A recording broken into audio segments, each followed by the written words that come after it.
Good morning, everyone. This is Mrs. Ligon. I hope you guys had a great weekend and you're ready to learn some new stuff about rational functions. They're like polynomials, but you'll see the difference in a second.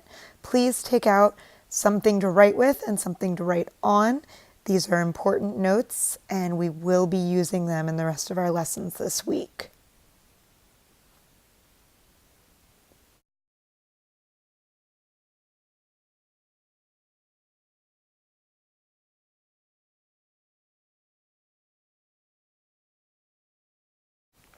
Hopefully rational functions look familiar to you.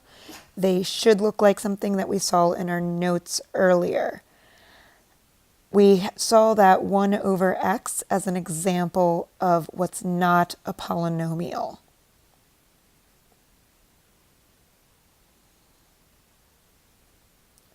Because it has its variable in the denominator.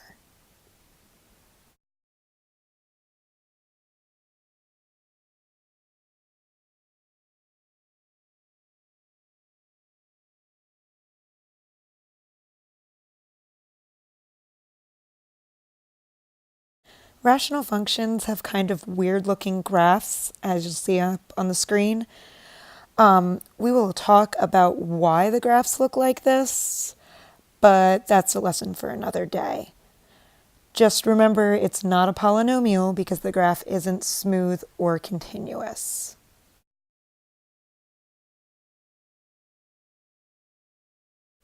What we'll be talking about today is simplifying the rational expressions.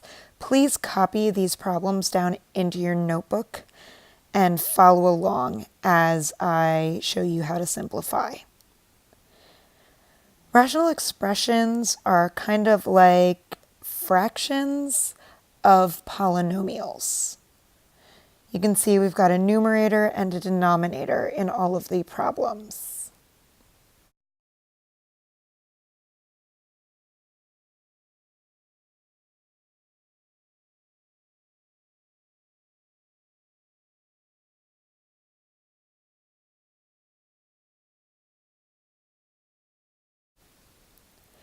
So let's take a look at our first problem.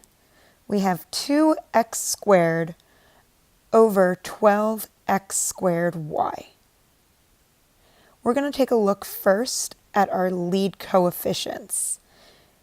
Remember, our lead coefficients are the numbers in the front, so it's going to be the 2 and the 12.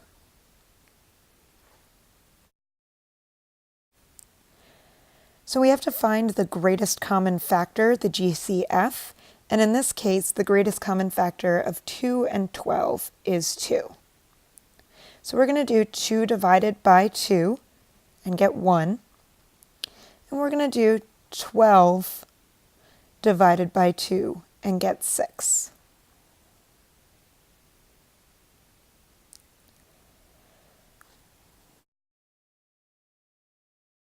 Our next step is going to be expanding the variables. If you remember, x squared is equal to x times x. So we're going to do that in the numerator and denominator, and in the denominator also put that y.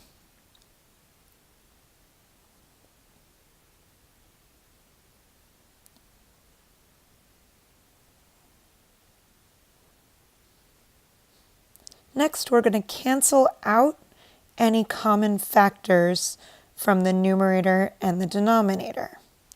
In this case, we have 2x's in the numerator and 2x's in the denominator. Oops, sorry to minimize that. So the x's in the numerator and the x's in the denominator are getting canceled out.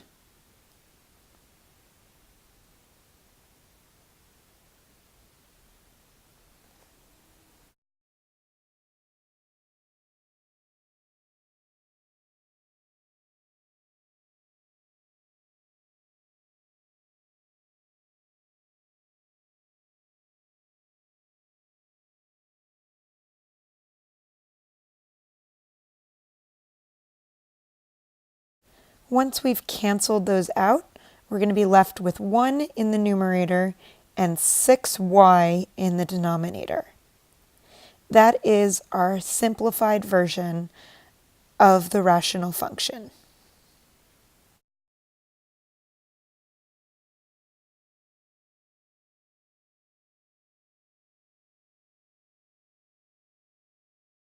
Now we're going to try this again with problem B. The greatest common factor between 5 and 25 is 5. So we're going to do 5 divided by 5 equals 1 in the numerator, and 25 divided by 5 equals 5 in the denominator. Then we're going to expand our variables again.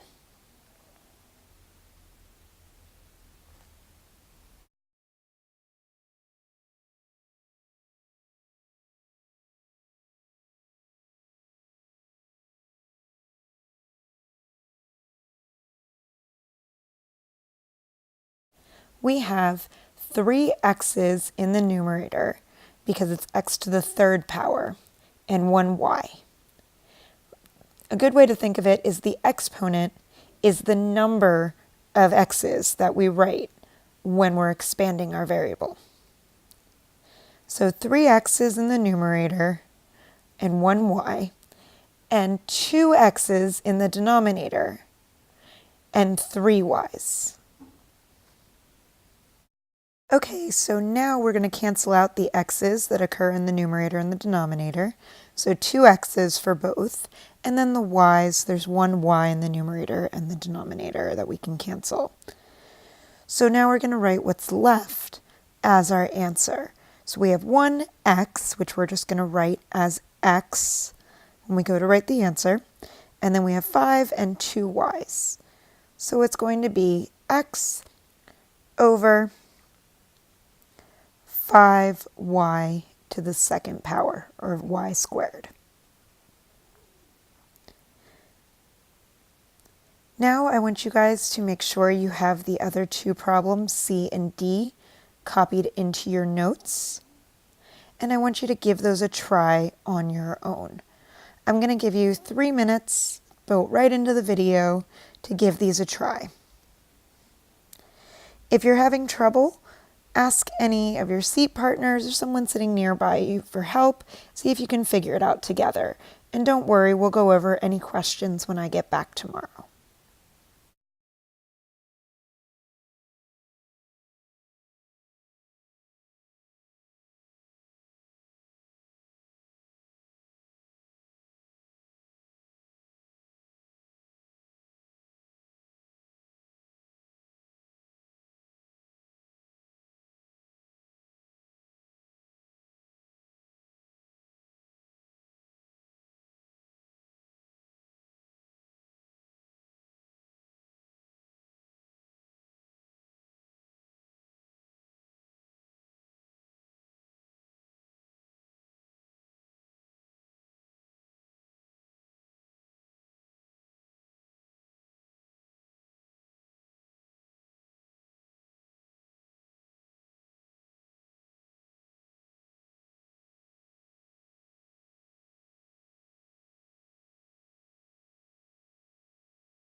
Okay, in this set of problems, we're going to again simplify the rational functions. You can see these look a little bit different, but the process is still going to be pretty similar.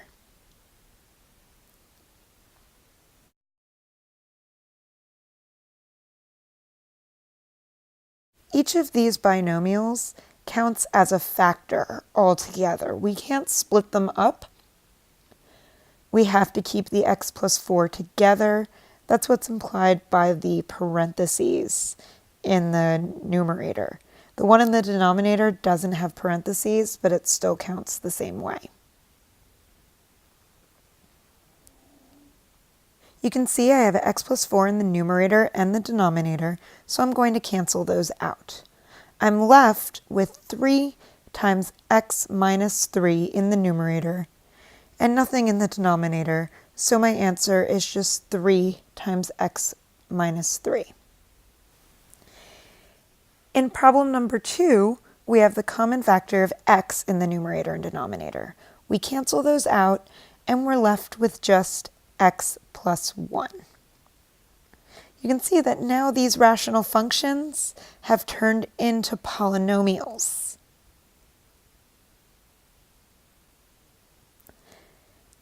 Why are they polynomials, you might ask? Because we no longer have a variable in the denominator.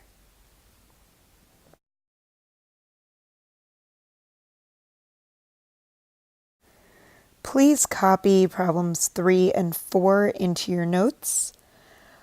I'm going to give you just a minute to finish these because they are a lot easier than the last problems, in my opinion.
Are you stuck on number 4?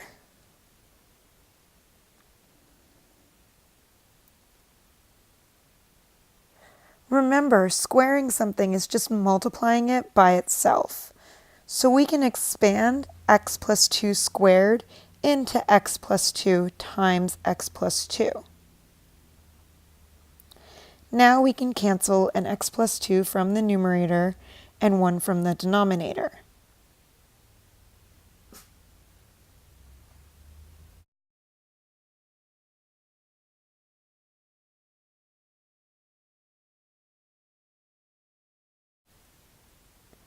See, once we cancel those out, we're going to be left with an x plus 2 in the numerator and an x plus 6 in the denominator.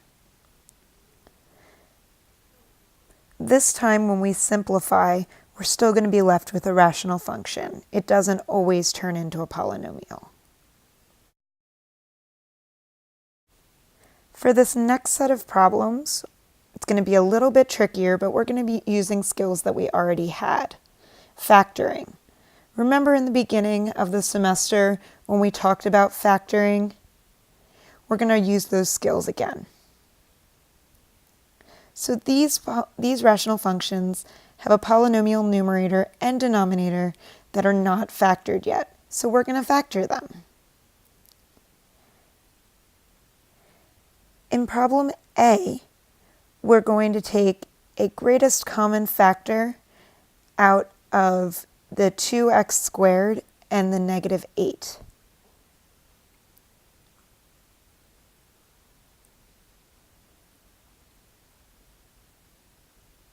What's the greatest common factor? 2.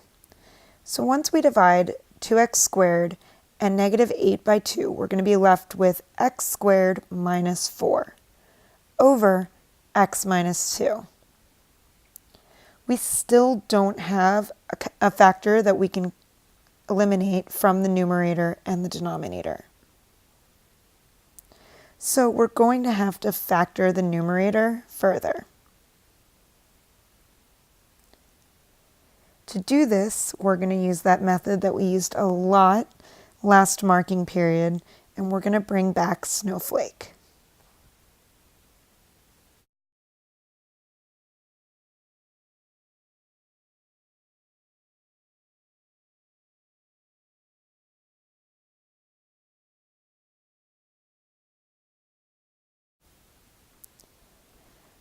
So like I always say, yay! So our a value for this snowflake is going to be 1, because you can see that that's the coefficient of our x squared. Our b value, oh, we don't have a b value. So we're going to have to just use 0 as our b value. And then our c value is negative 4. So our a value, 1, times our c value, negative 4, is going to give us negative 4 in the top of our snowflake. We need two factors that are going to multiply together to negative 4 and add to 0. So that's going to be 2 and negative 2. So the factored form of this polynomial is going to be x plus 2 times x minus 2.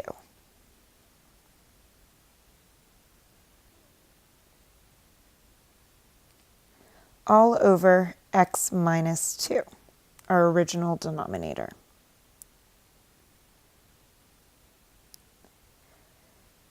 Now we have an x minus 2 in the numerator and an x minus 2 in the denominator.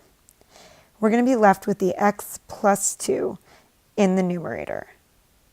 Now, did I forget something? Does anybody see what I forgot? That original 2 that I factored out in the beginning needs to be brought back into my problem. So it's actually going to leave us with 2 times x minus 2 as our simplified form of this rational expression. Now it's a polynomial again.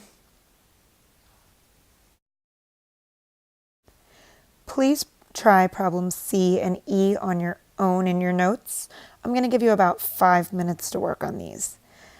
Don't get discouraged if you get stuck. We will go over this again when I'm back tomorrow.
If you're stuck, use the hint that in both of these, the numerator and the denominator need to be factored.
Okay, hopefully you figured both of these out. You can see I did C as an example.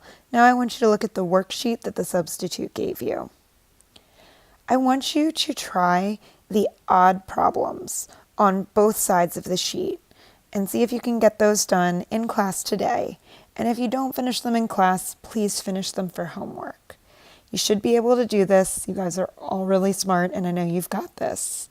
Remember, you can work with your seat partners or any other students on the lesson. Try to figure it out for the two of you before you ask me tomorrow. And have a great day.